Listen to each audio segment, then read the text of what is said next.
Alors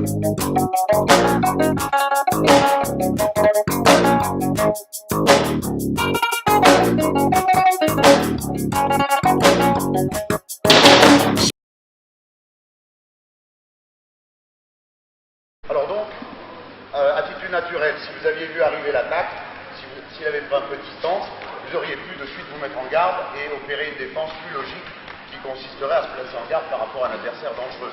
Ici, vous étiez surpris, donc il arrive sur vous, il faut vous habituer à sortir de l'axe d'attaque. Juste, Taï Sabaki, très court sur place. On va le faire au ralenti, tu vois. Juste sortir.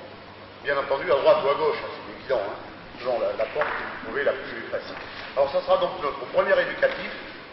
Pendant quelques minutes, allez-y, hein, juste se déplacer sur le côté et se protéger. Simplement s'habituer à sortir de l'axe.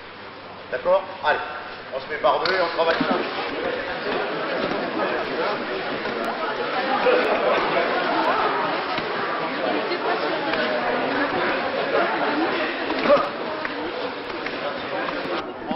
Les doigts sont dirigés vers le haut. En aucun cas, il doit y avoir un mouvement représentant une certaine puissance qui serait faussé dans le mouvement, par exemple des blocages avec les avant-bras fermés, c'est pas bon. Il faut donc main ouverte. Ça vous permettra de favoriser la technique qui va suivre. Alors dès le premier contact, c'est le Taï Sabaki, contrôle de son bras extérieur, contrôle et retour sur le côté. Et ensuite, verrouillage au sol avec immobilisation par l'épaule. N'oubliez pas le contrôle final du genou. Ceci est très important, ça lui évitera de rouler. Si vous vous retrouvez dans cette position-là et si vous aviez mis le genou au sol, voilà ce qui risque d'arriver. Alors bien entendu, vous pourriez enchaîner, pour enchaîner en immobilisation de l'autre côté. Mais c'est dommage de perdre une possibilité. D'accord? On va revoir au ralenti, hein, que les positions soient bien sûres. Dès le déplacement, vous êtes sorti de son axe d'attaque. Vous bloquez, si vous étiez parti vers votre droite, vous bloquez donc son bras droit. En passant d'un mouvement séant par-dessus le pouce. Changeant de sens, c'est là, vous enveloppez. Vous occupez plus l'autre bras, il n'est pas du tout dangereux. Hein. Le risque d'attaque est complètement minime. Et ensuite, vous pivotez. Autrement dit, il ne s'agit pas de vouloir réaliser la clé dans la position que j'occupe. Ça, c'est pas bon. Il faut que ça soit le corps qui fasse le mouvement. Et la prise se trouve verrouillée toute seule.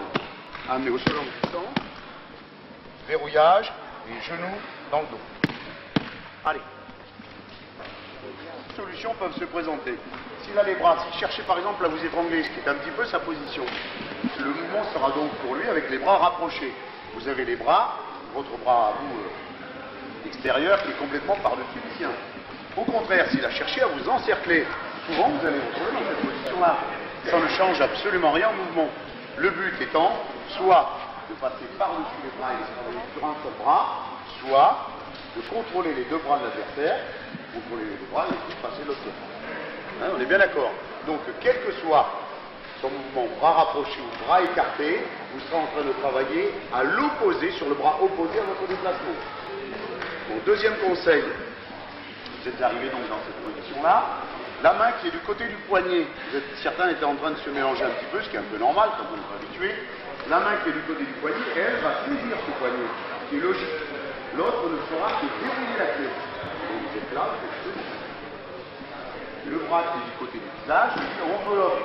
Et vous poussez, ce qui fait que là, la prise se trouve bloquée, verrouillée, comme on appelle, simplement, en reprenant son poignet, sans changer votre position.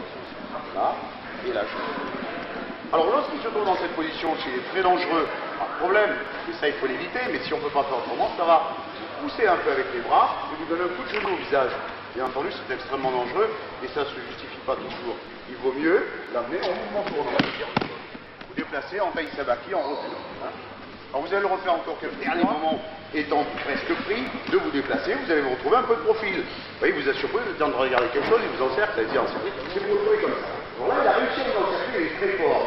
Allez, là, vous retrouvez dans cette position-là. Pareil, c'est silence. Alors surtout, je vous en prie, n'essayez pas de mouvement de poids, c'est pas possible. Hein. Vous allez faire quelque chose d'extrêmement simple et dangereux.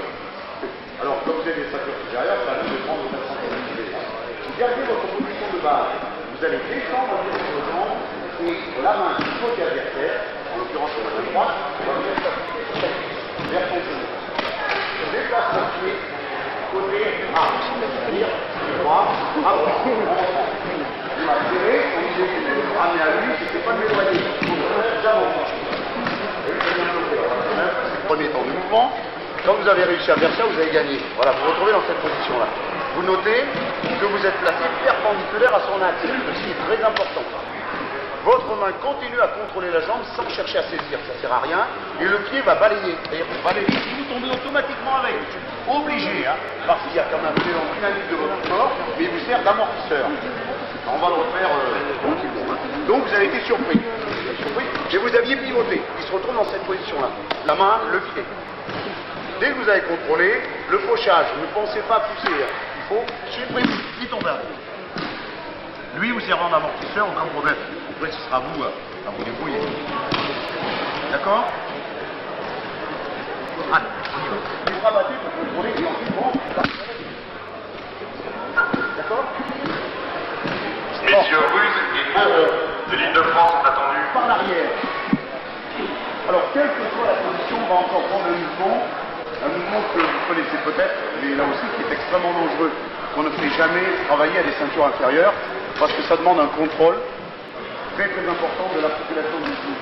C'est une articulation, vous savez, qui est fragile. Hein. Chaque mouvement de torsion latérale est extrêmement dangereux et ça risque de durer des années et des années.